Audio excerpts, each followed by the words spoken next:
I'm Savannah. I'm Alicia. This is Burden of Proof. Hey. I'm excited. It's a good one. It's a good case. I'm excited. I don't know. I like this case. You always pick the cases with the fun names. I did. Today we're covering the Twilight murders. I don't know. I'm kind of on like a weird media-related murder kick. Okay. I did Slenderman. I'm working on the Scream murder of Cassie Jo Stoddart, and this is the Twilight murders. Even though they're not like super media-based, you know, they've got a media in the name. It's got a fun name. All right. I know nothing about it, so. Okay. Yeah, it's good. Here we go. It's not like your case was traumatizing what we just did. So no, I apologize to everyone. I pick all the like really heavy stuff. Yeah, in relation, this is kind of a lighter. Okay. I mean, it's not. It's still murder, but yeah, it's not at all light. But it is like the sense of length, because there's not really a ton of debate as to who did it. So all right. So we're gonna open in Spalding in the UK. So this is a UK-based crime. It's out of England. So some of the legalities are a little bit weird. Different. Yeah.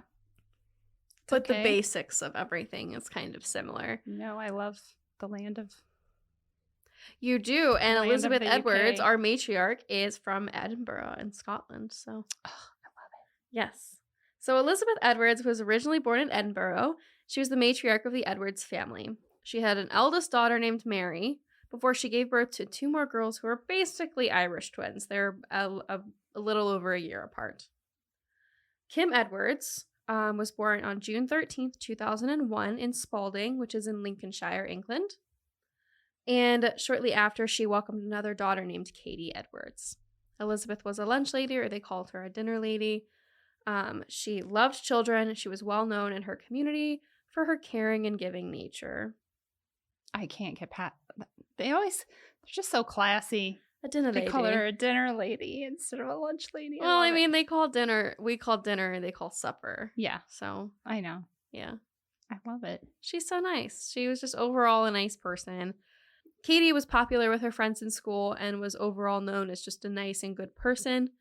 The family did live in like a lower income part of town, but it wasn't by any means like a bad place to live.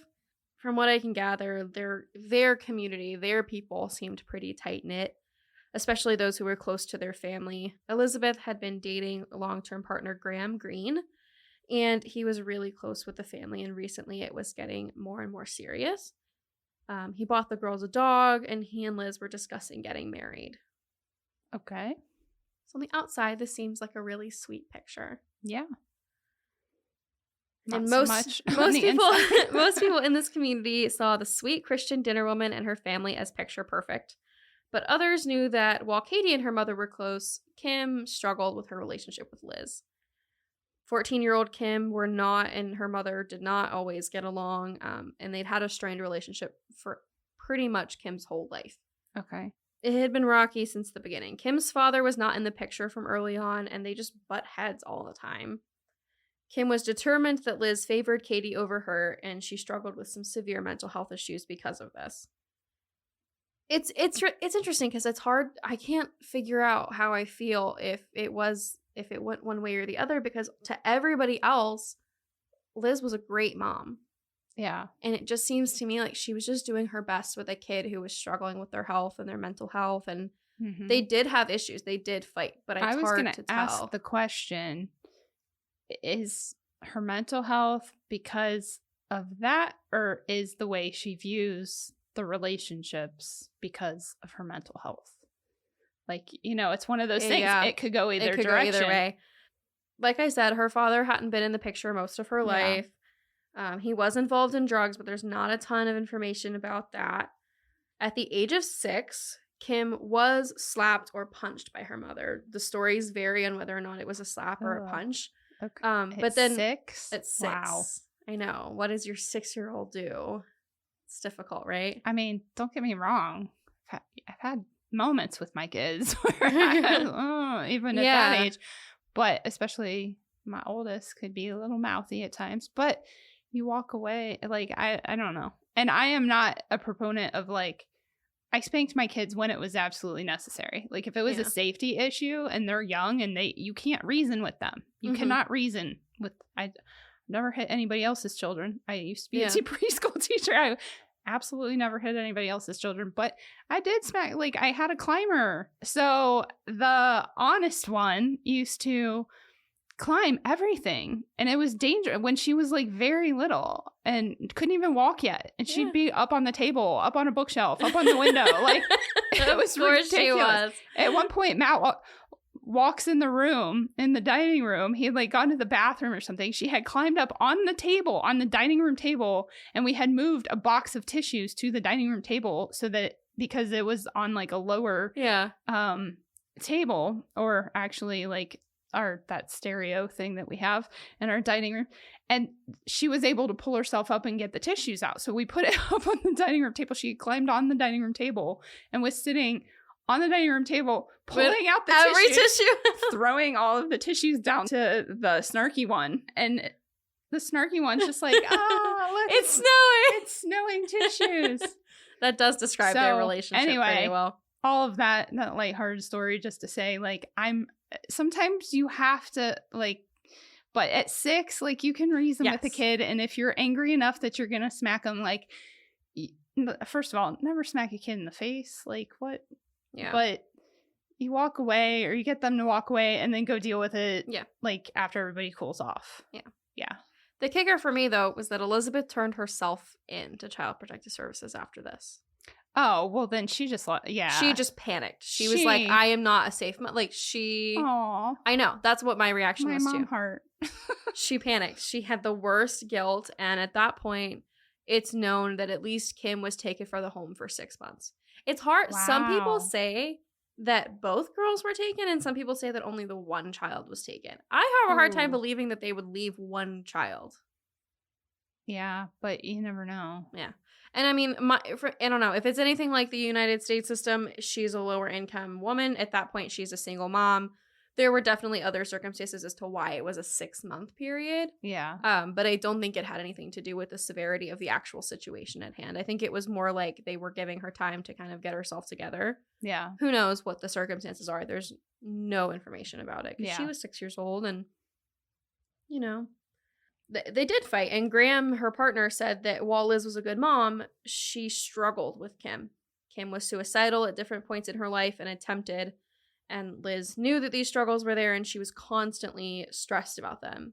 And Kim comes on later to say that her mom did know that she was suicidal. Her mom did stress her family out. She knew that she was, like, a stress point for them because of her mental health issues.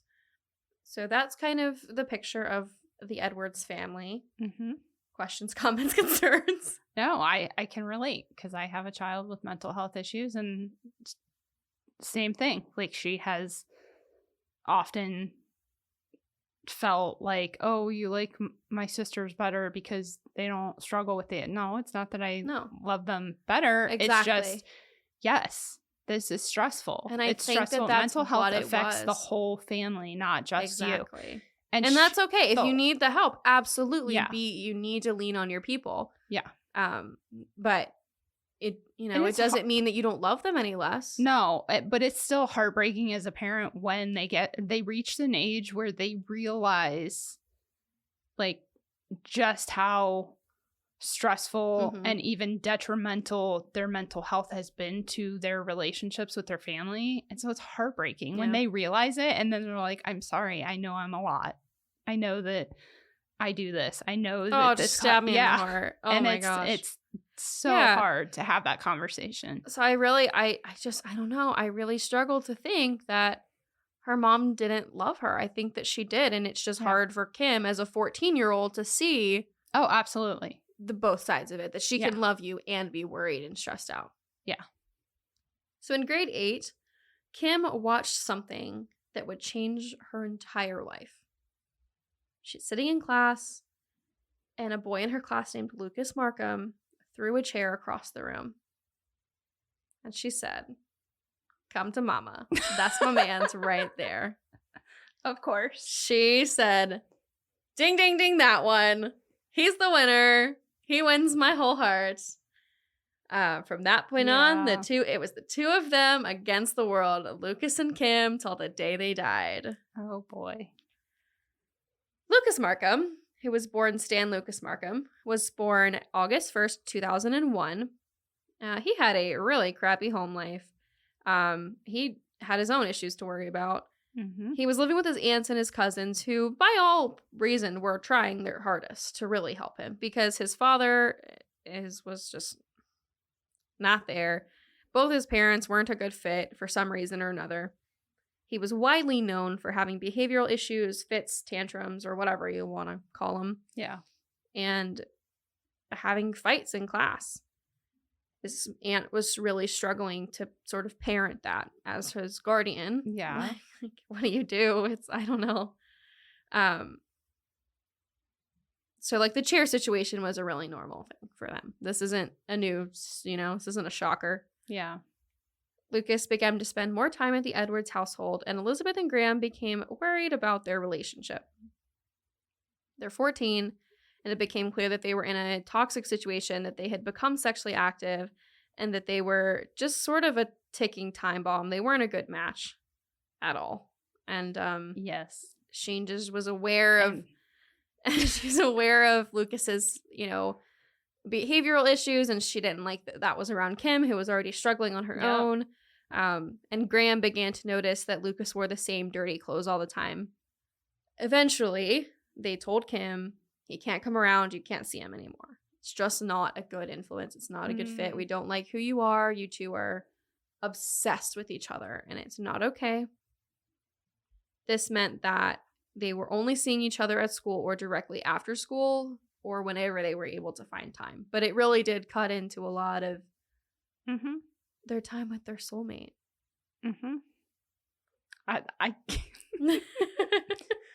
I relate to this so much. Yeah. It's not an uncommon story, but the ending, however. Well, yes. No, luckily our ending is much better. Much better. So soon, Lucas was actually expelled from their school. So really close to after this happened, they stopped being able to see each other in school. So he was switched over to a behavioral center, essentially, and this cut their time like in half. Lucas's friend Adam Free recalled times that Kim would come over to their behavioral school just to see him, and they would just talk to each other as much as they could, and she'd come out of her way to spend time with him. So let's talk about Lucas's friend Adam. Adam Free has gone through something that I hope nobody ever has to go through. And unfortunately, this something was greatly interesting to Lucas. In August of 2014, Warren Free, Adam's father, was beaten to death by a group of teenagers outside of their home. Oh my gosh. According to his team, he had confronted the group about damage to his property and was beaten to death with a metal pole. He went home after the attack and later died of his injuries, but there was no one convicted in this case. A group of teenagers, oh my gosh, where no one was convicted. What in the world? Yes, it sounds really crazy, and that was what fascinated Lucas. He became obsessed with the aftermath of these killings, constantly asking Adam what was going on with the trial and what the court was saying and how this happened. And you'll understand why eventually. And why he was so obsessed with how these kids, these teenagers, got away with murder. So let's get into it, because every time I've listened to anything or find a video, nobody talks about what happened with Warren Free. They just talk about how it affected Lucas. But this is burden of proof. We're going to talk about it a little bit, because the reason that no one was convicted is it's glaringly obvious if you just do a little bit of research. The group consisted of the group of kids who ended up killing Warren Free consisted of Jake Edwards, who was now 18, and 6 juveniles who could not be identified because they were kids. Okay, hold on. Isn't Kim's last name Edwards? It's a different. So no I relation. just wanted to make sure no relation. No relation. Okay. No relation. Okay. Fair question. I didn't notice that. One boy was 17, 2 boys and girls were about 15, and there was a 14-year-old boy. Wow. They were questioned and released without charge. On the first day of what was expected to be a 7-week trial, They were all dressed very well. They Mhm. presented their arguments and explained their side.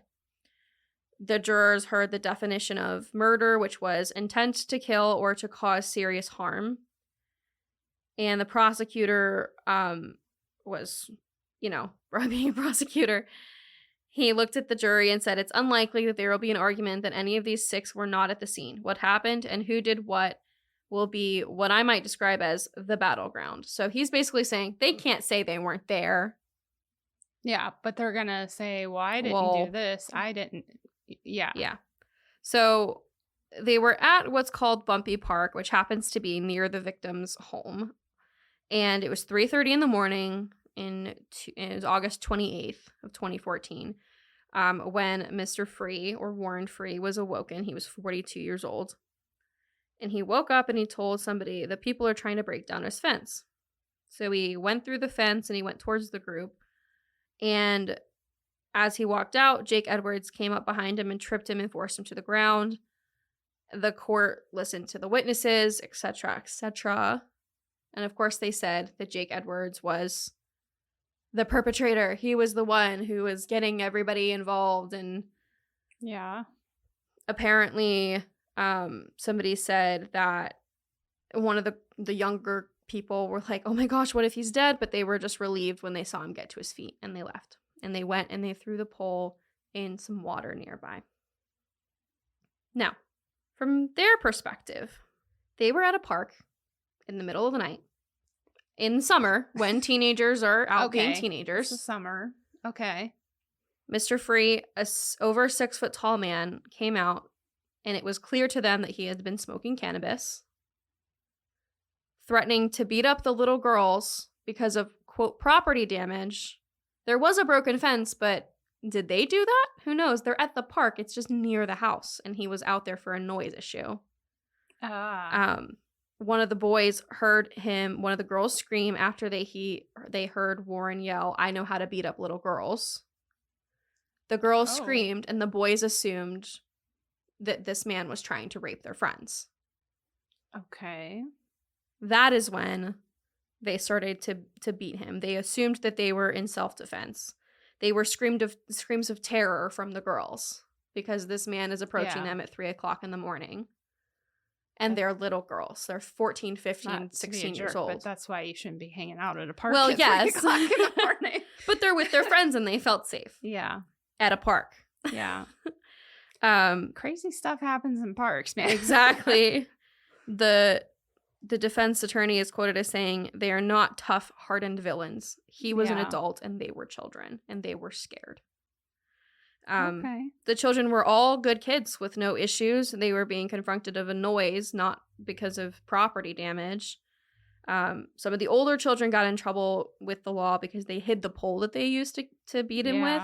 But the jury can't convict with reasonable doubt like that. You're telling me that 12 people can look at a group of 6 teenagers and convict them of murder when their intent was not to murder him. Yeah. That's why nobody was convicted. Gotcha. They didn't just get away with it. They didn't mean to kill him. Yeah.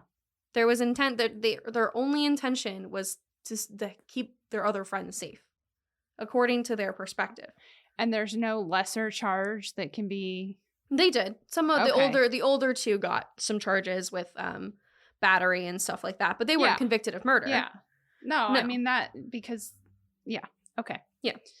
So anyway, I just thought that the air needs to be clear that this was, and Adam Free has been very open because he was at the scene. He's been very talkative about everything. I think it's important that we see both sides of that story. Yeah. But obviously it's a tragedy that a 42-year-old man was killed. Mm-hmm. And I don't think that any of those kids intended to kill him. Right. Right. So it was really interesting that Lucas was really curious about how they got off the murder charge. Because at this point, Lucas had begun to talk to Kim about the possibility of killing her mother and sister. Lucas had been telling his friends all the time the issues he had with Liz, that she wouldn't let him over, that they hated him, and that she had problems with Kim all the time. He had a grudge, and he and his Juliet weren't allowed to see each other. At one point, Kim and Lucas ran away for 5 days and lived in a tent in the woods nearby, in a nearby city, for 5 days so that they could see each other. Seems reasonable.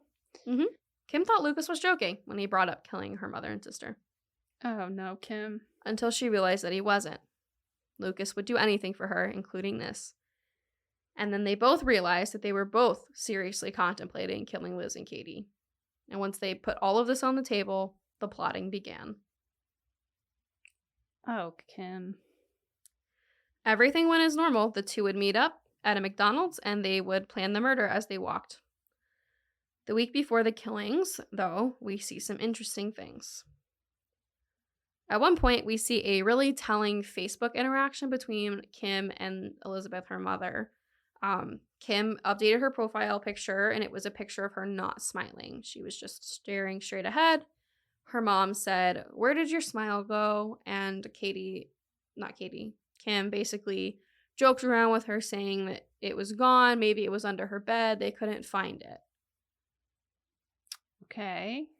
Like, I don't know. I'm not one to put too much too much onto a Facebook post, but it kind of feels to me that you can see at least that Elizabeth is noticing when her daughter is doing things that are concerning. Yeah. Right? Yeah. Like, although, like, if you're just on the outside and you see that post as a mom, I would question, is that a simple just you're commenting because you know that, and it's kind of like borderline lighthearted, like ha ha ha, where'd your smile go kind of thing? Yeah. Or are you seriously concerned, in which case are you having conversations outside of this, or are you just definitely were this? So it's one of those things that just another example of how social media can construe things. Like, it can make you think, because you kind of, well, it's very voyeuristic when people, depending on what you share, you know, and so you think you know stuff about people, but that's not the whole picture. So exactly, you know. The weekend before the murder, Kim and Lucas decide to run away to where Lucas was living with his aunt and barricade themselves into his bedroom.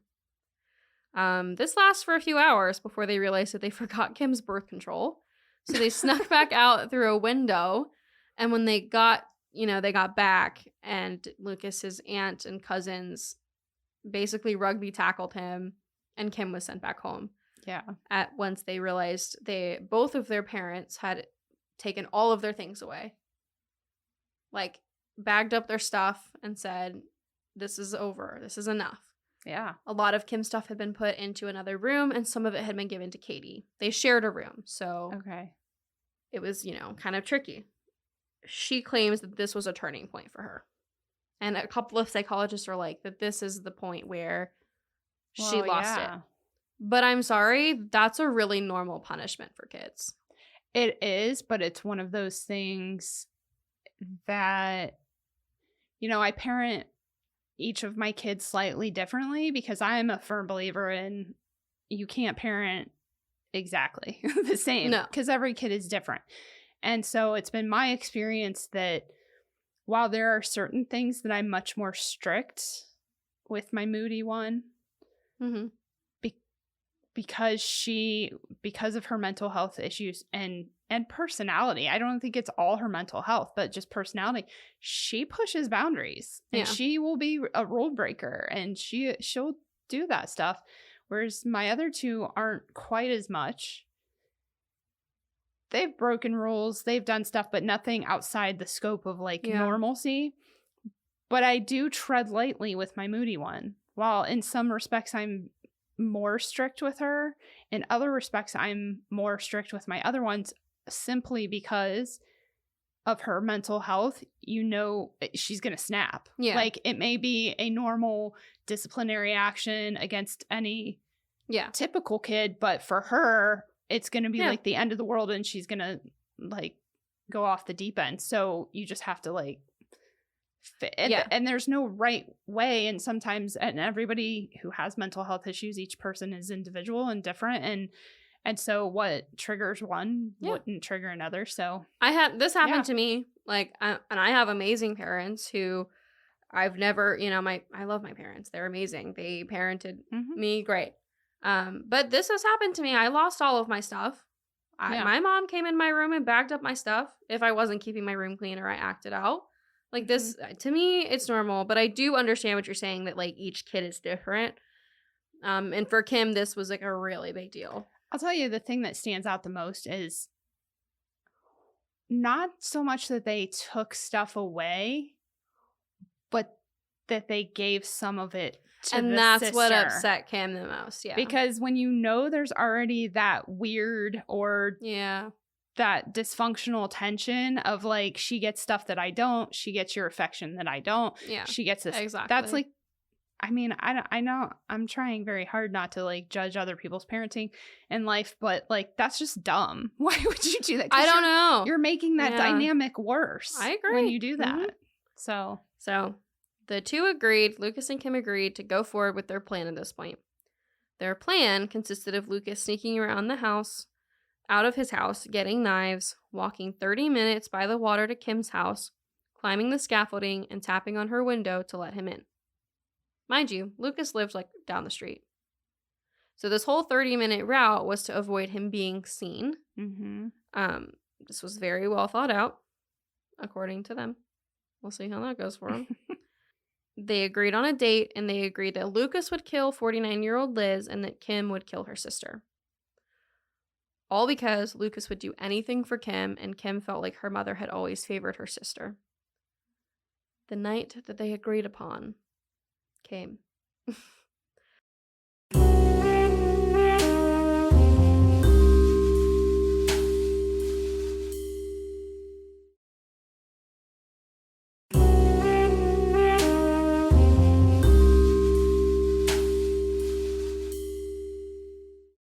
Lucas walked, he tapped on the window, and no answer. Kim had fallen asleep. Fallen asleep on the job. On the night she was supposed to murder her mother and sister, Kim fell asleep. Wow. So they met up the next day at the same McDonald's, and Lucas was like, "Are you sure you want to do this? Because if you don't, let me know. Are you sure?" And she says, "Yes, I want to. Let's try again." So they try again. Lucas takes knives. He walks to her house. He climbs the scaffolding, and he knocks on her window. She's asleep. And Kim is asleep again. That's unreal. I know. Wait. But do we know any details about her mental health and like, was she on medication? No, I don't think we don't know if she was on medication. Because I can say that my daughter takes medication at night because it makes her drowsy. No, there was no reporting of this of any kind. And I feel like there would have been, or like, just don't take it that night or something. Yeah. Okay. No, so they check in again, and he's like, "Broski, are you really good? Sure? Are you really sure you want to do this?" And she says, gosh. "Yes, I swear to God, I'll stay awake." And they go for a third night. This time, Kim is awake. Okay. So, it's more somber. I mean, not that we're, It's just, come on.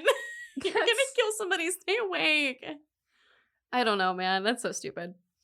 So he knocks on her window. She moves in, meets him to the bathroom, and he climbs in the bathroom window. He slowly unpacks she slowly unzips the bag. She doesn't want to make any noise. She pulls out one of the 4 knives and chooses which one they're going to use. At this point, they've talked through what this would look like. They've said that the plan would include both victims would be stabbed in their throats through their voice boxes and stuff. Because that way they wouldn't scream. Yeah. That through their voice boxes and stuff is a quote. I'm sorry, I should have said that's Kim. That's not your It's not my rhetoric or my diction at all. Your very technical language. Yeah. To prevent them from crying out. While Kim would stay in the bathroom, Lucas went into her mother's bedroom, climbed on top of her, and stabbed her in the throat. Kim was able to hear the sounds of her mother struggling and gurgling while the killings took place, and she thought she heard Lucas say, "Help me," so she went in the room. At this point, she saw Lucas had stabbed her several times and put a pillow over her head to smother her. She reached out thinking she was holding Lucas's hand, but then when she looked down and realized it was her mother's, she dropped it and ran away. She checked on Lucas to make sure he was okay. I have no words. I know. I know. Okay. Kim decided that she was not able to kill Katie. She had been too close with the mom. She was like, this is too much. I can't do it. I can't do it. She didn't like the smell of blood. It was overwhelming. Yeah. She didn't want to do it. And, stabbing somebody is very intimate. Oh, yeah. It's a really close way to kill somebody, and she decided she couldn't do it. Lucas said, okay, I'll do it. So he went into Katie's room, which was also Kim's room. Yeah. And forensics show that she probably tried to back away from her attacker based on where she was on the mattress. Okay. He stabbed her several times, but he couldn't tell if it was her or the mattress, he said casually. And then he smothered her with a pillow and wrapped her in a sheet because, quote, Kim didn't like the smell of blood.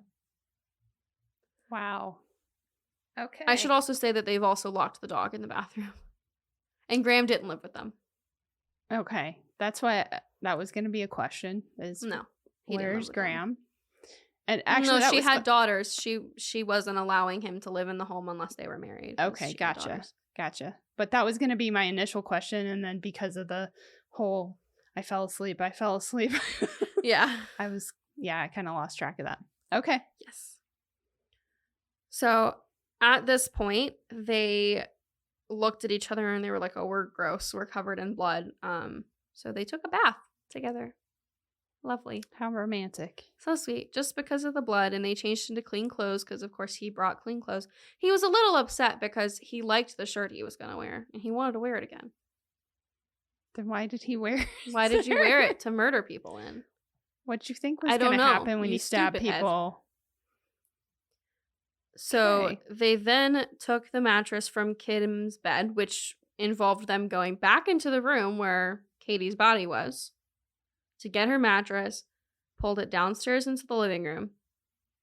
Over the course of the next 36 hours, they had sex, got out drinks and pills, put them on the dining room table, and watched the Twilight films. All of them. That was going to be my next question. Why is it called the Twilight Murders? Okay. Because afterwards, they had sex. How romantic. And just romantic date night. It's fine. Cash. And watched the Twilight movies. They thought they were Edward and Bella. Babe. First of all, don't disrespect Edward and Bella like that. I love Twilight. Back off. I know you do. I love Twilight. Ugh. Okay. I would also watch it. I have still never seen it. We're gonna do it, and you're gonna be like, "What in the world are you making me do?" People who get it, and if you don't get it, you don't get it. It's just, come on, admit you're stupid. Anyway, I'm sorry. They also said later that they had intended to kill themselves. This was supposed to be a murder-suicide, but they didn't really want to kill themselves. They just wanted them dead. So they didn't kill themselves. Kim says it's because she didn't like alcohol and she didn't like the way it tasted or smelled, and she's like, I just couldn't do it. Okay. I kind of wondered when you said they got out alcohol and pills. And... Yeah, they were going to take it and take the pills, and they were going to kill themselves. Well, Kim's just like, but the reality is they didn't want to kill themselves. Yeah. Like, they were just, that was the main issue, was her mom. To say, like, I'm not going to kill myself because I don't like the taste of alcohol. Yeah, that's stupid. I don't like the taste of alcohol, but if I intended on killing myself, then I'd probably be pretty drunk. I'd get over it, or I'd move on and find a different way. Exactly. So they didn't ever attempt to do so. They never attempted to kill themselves. They just ate ice cream. That'll slowly kill you. Yeah. Not for and like a good Twilight. 20, 30 years. It's going to take a lot of ice cream and sitting around watching Twilight to die from that. Exactly. So Lucas was reported missing by his aunt on the next day, April 14th. They were both reported missing by their school. Kim's house was visited by his aunt and the police officers. They were both inside, but anytime they knocked on the door, nobody answered. So they were like, well, it's only been a few hours since we've seen anybody. Like, we can't exactly bust in yet. Yeah. A little while later, a police officer returned the following morning. And he knocked again. There was no response, but he heard the dog barking, and he had continuously heard the dog barking since this whole thing started. Yep. And so they are able to make entry because of the animal inside. Yeah. Well, then they open the door, and there's Kim and Lucas in the living room. Watching Twilight. On a mattress on the floor. He said, hey, yo, I've been a-knocking. What you been doing? And they're like, yeah, we know. We know. We're busy. He says, so, you know, we can't find your mom, and Katie hasn't been seen. Do you know where they are? And Lucas says, they're upstairs. And he says, why isn't Katie in school? Why isn't your mom at work? Are they sick? Like, what's wrong? And Lucas says, why don't you go upstairs and find out? Why don't you go upstairs and see? Is he planning on making a getaway? Like, once the cop is upstairs? Mm-mm. There's more than one police officer. Yeah, okay. So no, they go upstairs, and they are, of course, greeted by this grisly, horrible crime scene. I mean, stabbing is horrible. Mm-hmm. It was awful. They are immediately arrested, and as they're being arrested, Graham arrives at the home. Oh. Lucas only said, fuck life, as he was being arrested. Kim basically looked at the medication and was like, we were gonna take them. And should have taken them sooner. Yeah. And as she's walking out to the car, she's originally not really caring until she sees Graham, and instantly she puts her head down and she won't make eye contact with him. This is like her father. Yeah. Like, it's, you know, that's hard. So it was clear in interviews that Lucas had no remorse for what he'd done. He did not feel bad. This is what Kim wanted. So that's what happened. He talked about going into Katie's room, that she was lying on her back, and that he bent down and pushed the knife through her throat. And he said that he was happy they were dead, but that he didn't really like anything about killing them. But he was happy they were dead. Interesting. Yes. I don't want to read the medical report. I read it, but I can't talk about it because these poor girls, like, it was not an easy death. They suffered greatly, especially Elizabeth. So I'm sure we'll talk a little bit more about that in later. In later? Yeah, that's fine. Later. In her first interview, Kim suggested that Lucas had attended her home on a prearranged date to kill her mom. She said that she was going to kill her sister, but then didn't have the mental strength to do so, so Lucas said he would. She basically walked through the whole thing and said that the plan was formulated because her mother had told her that she was going to turn out just like her father. And that this had upset her, and she had confided in Lucas. Later, she says that it's because her mother favored her sister. And then when they ask why you killed Kate, like, why did you kill Katie? And she says, well, I didn't want her to suffer after my actions after I killed my mom. And so then she was later quoted as saying, well, I'm glad that they're dead because now that my mom doesn't have to worry about me being suicidal and stuff.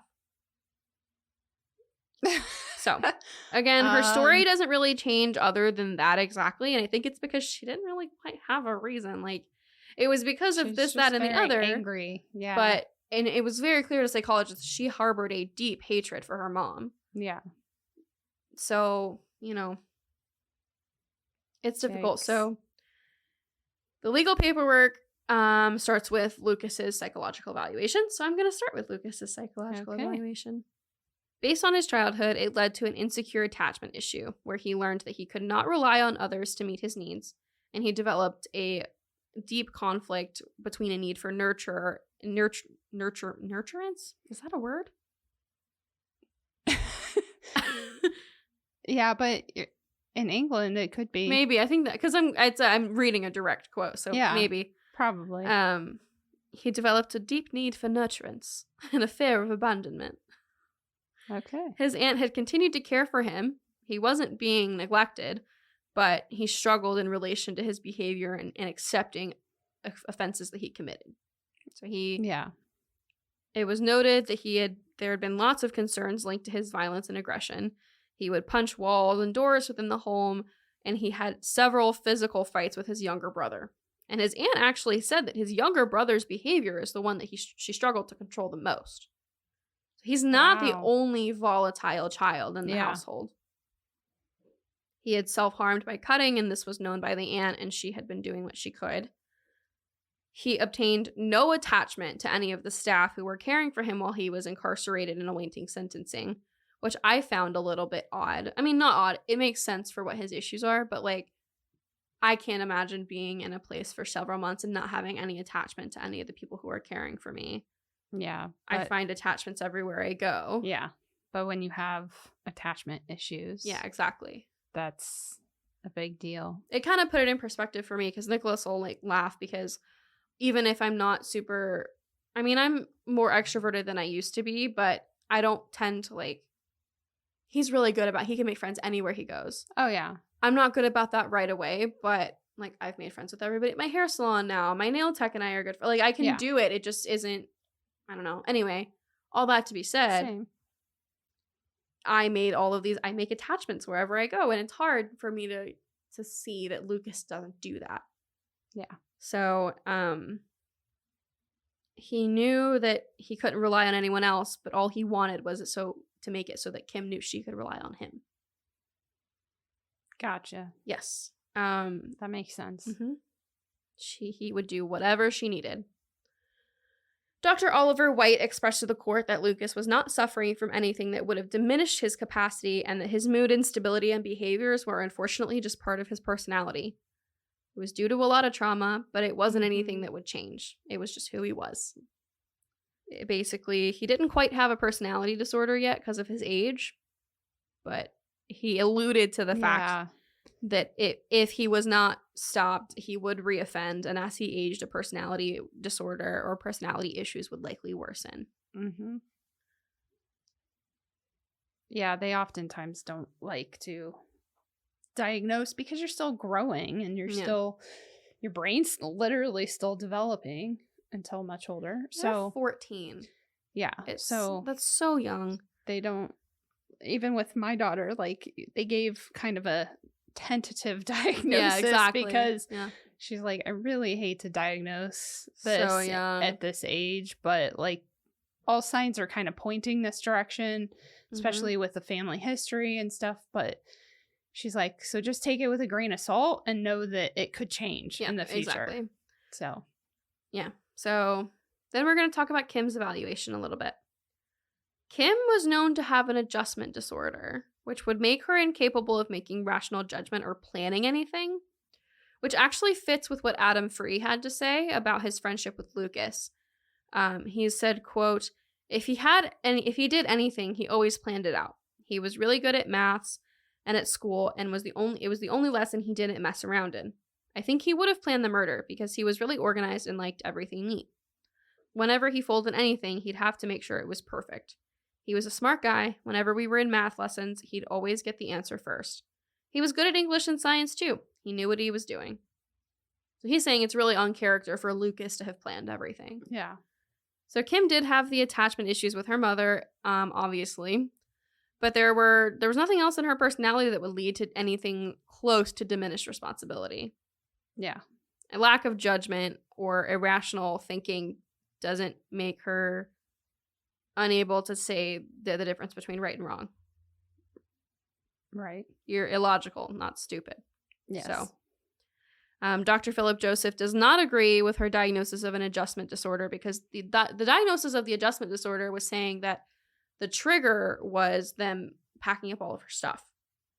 He disagrees because he says that she saw her mom as the main problem in her life, and the thought of killing her was exciting. And he did not accept the fact that the loss of her belonging triggered an acute stress reaction, which would have developed into the adjustment disorder. If she had been suffering from an adjustment disorder, she would not continue to express satisfaction that her mom was dead. Yeah. She would feel remorse and feel upset because that was not the reaction she should have had. Right. An adjustment disorder is those quick gut reactions. Mm-hmm. That is not what we have here. The jury rejected the evidence that any sort of her psychology would have resulted in diminished capacity. Yeah. She also suggested that she should write a book of her life, which indicated that she was like way blown up in the self-esteem and self-importance. So I thought that was interesting. Yes. They assessed that she was actually pretty low risk for reoffending, whereas Lucas was very high risk. Mm-hmm. She saw her mother as the main issue, like I said, and she was relieved that she was dead. But she mentioned missing her sister, and she kind of wished she hadn't killed her sister. I'm not sure why they thought she wouldn't reoffend. Because what if something else became an issue in her life? That's I don't know. But I think maybe it could have been because she didn't actually commit the murder. She wasn't capable of actually. Yeah, because she backed out and said, I can't do it. She admitted to manslaughter, but that's all she said. So the trial obviously went by without a hitch. They were, we're going to get into their sentencing a little bit. They were eventually sentenced to 20 years. It should have been 21, but then they got a bit of a 5% kind of off because of their admissions and their pleas. So 20, that's it? Mm-hmm. Wow. Well, they're underage. They're 14. Yeah, I'm just so used to in this country, we tried them as adults. Yeah. Even just because of the nature of the crime. Exactly. The judge thanked the jury for their behavior, and I thought this was really interesting. And honestly, I just thought it was kind of nice because, they went through a lot in this trial. This had to be so hard. He stated, quote, "I would like to pay tribute to the quiet dignity shown by those in the public gallery and the jury. I can't imagine listening to this trial. They only deliberated for 2.5 hours. Yeah. I mean, they admitted it. There was no, they pled. It was, what are you going to do? They found you in the house. I mean, it's not quite the same. I've always thought about that. Like, what if you got picked? Can you even imagine getting picked for jury duty here, trying a child as an adult for such a crime? Like, that would be, it would be difficult because especially if you know facts like their brains aren't fully developed. Yeah, like, exactly. They make poor impulsive decisions. They have mental health issues, but that doesn't mean they can't turn it around. Like, they're young. Like, if they get the proper help, they could be rehabilitated. Exactly. So, yeah, it sucks being in that position, but.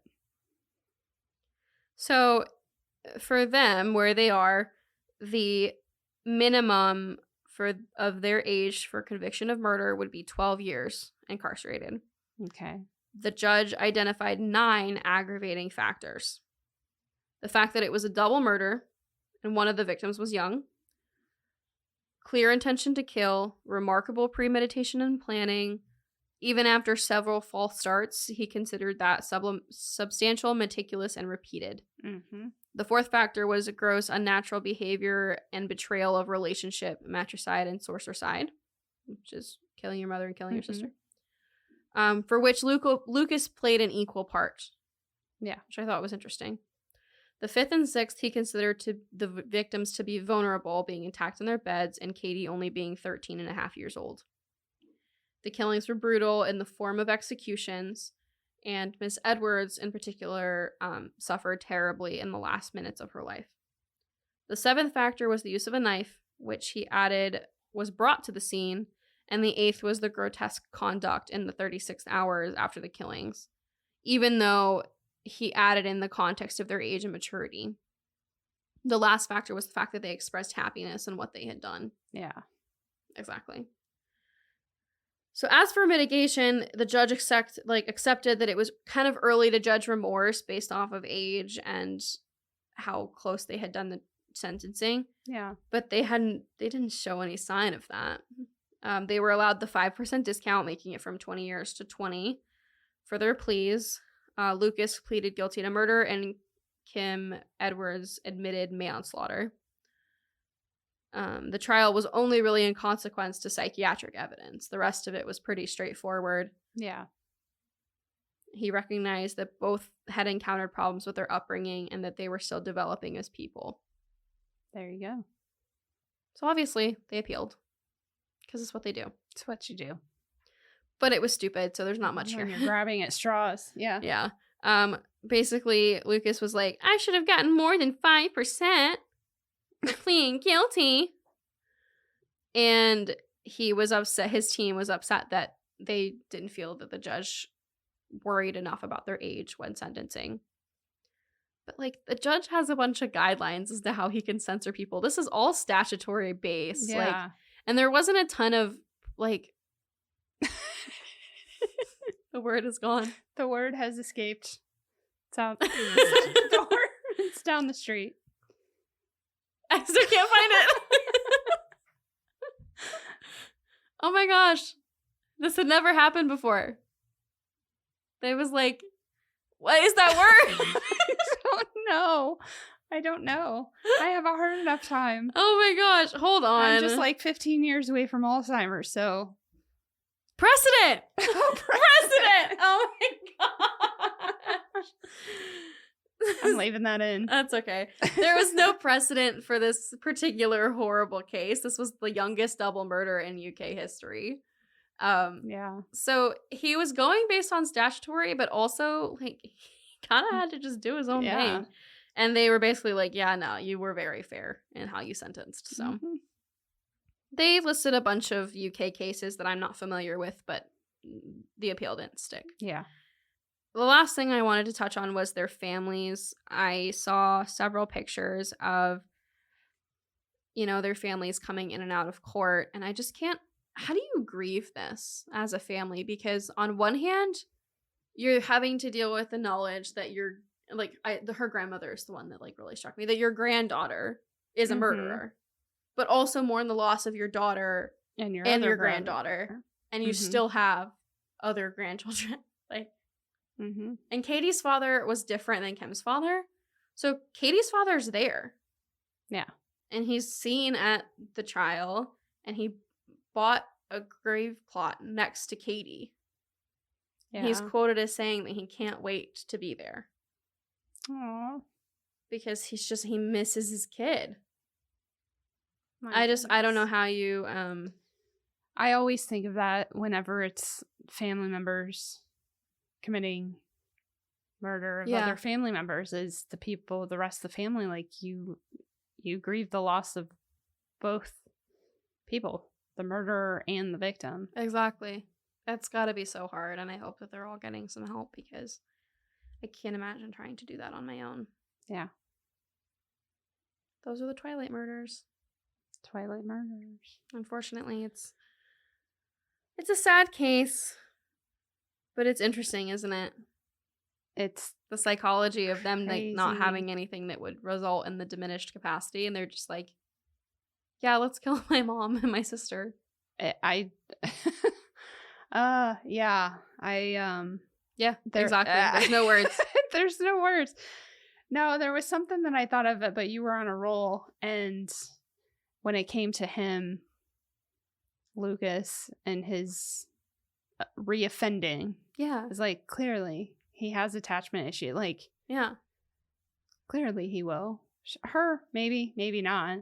Like, I would see. It's just, but I understand what they're saying about the, you know, the fact that she backed out and said, no, I can't do it. So, yeah, exactly. You know, so it's kind of a crapshoot. If she meets another Lucas, then maybe. And everybody around them said it was Kim running the show. Like, even if he planned everything, it was all up to whether or not Kim wanted to do it. Because for Lucas, Kim was everything. Yeah. So it's like, was she manipulating him? Was he manipulating her? Or were they just, like, not good for each other? Yeah. It's hard to tell. To me, it sounds like that was bad combination. Yeah, that's what I think too, because it's hard to think about if either one of them had never met the other, if we would be in this position. Yeah. You know? Probably not. I hope not. In another world. Had a few more years before she could have, like, left and just said, bye, Mom. Thanks for ruining my life. Yeah. Sayonara. Deuces. So, sad. Thanks for listening. Thanks for hanging out with me. Absolutely. Thanks for sharing. Yeah, of course. Till next time. Bye. Thanks for listening, guys. Find us on Instagram and TikTok at Burden of Proof Pod, and email us at burdenofproofpod@gmail.com.